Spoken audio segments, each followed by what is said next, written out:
महालक्ष्मी जी की कथा। एक राजा था जिसका नाम था अगरसेन। उसकी दो रानियां थीं।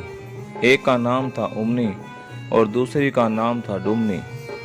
एक बार राजा शिकार खेलने के लिए जंगल में गया। उसने देखा कि एक दरिया के पास कुछ औरतें पीले रंग के धागे बना रही होती हैं और अपनी कलाई पर बांध रही होती हैं। राजा उन औरतों के पास जाकर उनसे पूछता है, हे देवियों, ये सब आप क्या कर रही हो? ये पीले रंग के धागे कलाई पर बांधने से क्या होता है? औरतें राजा को बताती हैं कि ये महालक्ष्मी जी के धागे हैं। राजा बोला कि इनके कलाई पर बांधने से क्या होता है? आपको क्या मिलता है?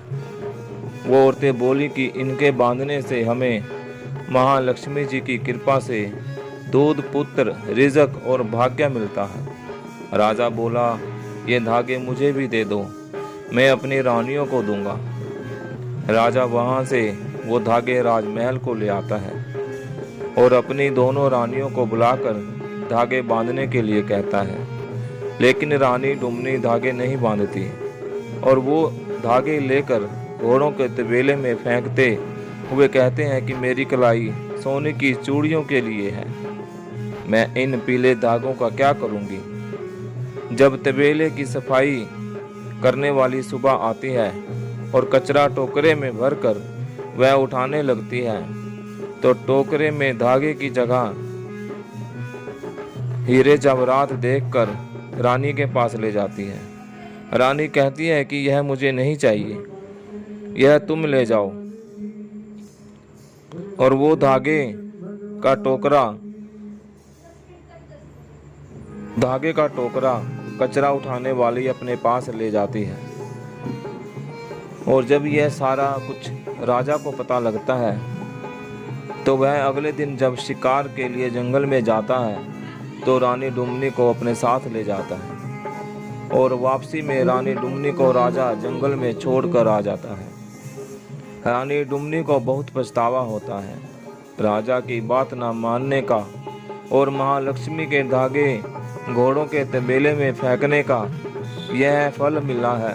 वह सोचती है कि मैंने धागों का अपमान किया है, शायद मेरे साथ इसीलिए राजा ने ऐसा किया है। वो घूमते घूमते एक झोंपड़ी के पास पहुंच जाती है। जब वह साधु आता है, वह घूमते घूमते एक साधु की झोंपड़ी के पास पहुंच जाती है। जब वह साधु आता है तो वो पूछता है कि बेटी तुम कौन हो? तब रानी अपनी सारी कहानी साधु जी को बताती है। तब साधु कहता है कि तुम आज से मेरी धर्म की बेटी हो और यहाँ मेरे पास रह सकती हो। कुछ दिन बाद रानी डुमनी घूमते घूमते एक दरिया के पास पहुंची। रानी ने देखा कि कुछ औरतें अपनी कलाई पर पीले रंग के वैसे ही धागे बांध रही थी जैसे उस राजा ने उसको लाकर दिए थे। तब रानी डुमनी को अपनी भूल याद आती है। वो उन औरतों से विनती करती है कि ये महालक्ष्मी जी के धागे आप मुझे भी दे दो। धागे लेकर अपनी कलाई पर बांध लेती है। कुछ दिन बाद राजा उसी जंगल में शिकार खेलने आता है और उसे बड़ी भूख लगती है। वो एक तीतर को मारकर अपने सैनिक को पकाने के लिए दे देता है।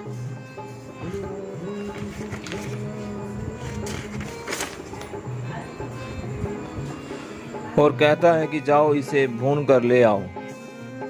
सैनिक देखता है कि कुछ दूरी पर एक झोंपड़ी के पास धुआं उठ रहा है।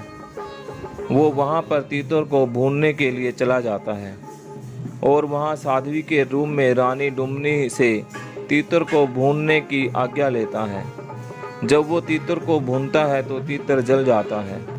सैनिक वहां बैठकर रोने लग जाता है। तब रानी डुमनी पूछती है कि क्या हुआ? तब वो कहता है कि राजा अगरसेन ने तीतर भूनने को दिया था लेकिन तीतर जल गया है, वो मुझे मृत्यु दंड दे देंगे। रानी डुमनी कहती है कि तुम तीतर मुझे दे दो, मैं बना देती हूँ। तब रानी तीतर को इस तरह दूध में बनाती है कि जिस तरह वे राजमहल में बनाया करती थी। जब राजा तीतर को खाता है तो सैनिक से कहता है कि ये तो ऐसे बना है जैसे मेरे राजमहल में रानी डुमनी ने बनाया हो। तब सैनिक राजा को झोंपड़ी के पास ले जाता है और वहाँ राजा रानी डुमनी को देखकर प्रसन्न हो जाता है और उसे अपने साथ राजमहल जाने को कहता है। तब रानी कहती है कि मैं अभी नहीं आ सकती, मेरे धर्म के पिता अभी नहीं आए हैं। जब वो आ जाएंगे तो उनसे पूछकर मैं आ जाऊंगी। जब साधु आता है तो राजा रानी को ले जाने की बात कहता है। तब साधु कहता है कि तुम कल बारात लेकर आओ, मैं अपनी पुत्री को तब भेजूंगा।